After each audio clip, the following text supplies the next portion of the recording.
Sizlarni bilmadim-u, biz ukam bilan uyda urushardik-da. Uydagilar qayerdir ketsa, примерно shu bir 3 sekunddan keyin sразу urushayotgan bo'lardik biz. Endi ukamga taklif bilan chiqardim, ukam rozi bo'lardi. Prosta kalta yegandan rozi bo'lgan yaxshi-da. Sizlarda ham bo'lmagan bilmayman.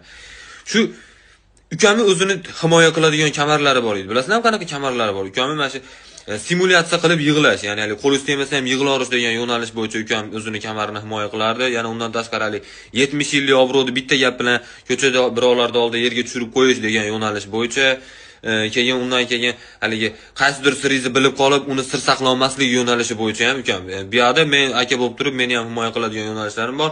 Haligi hech narsaga urorish degan yo'nalish bo'yicha kamarimni himoya qilardim. Undan tashqari dadam buyurib ketgan ishlarni ukamga qildirish degan yo'nalish bo'yicha ham kamarimni himoya qilardim. Jang yo ukam yig'lab meni tishlab olguncha, yo qaysidir sinib ketguncha bo'lardi.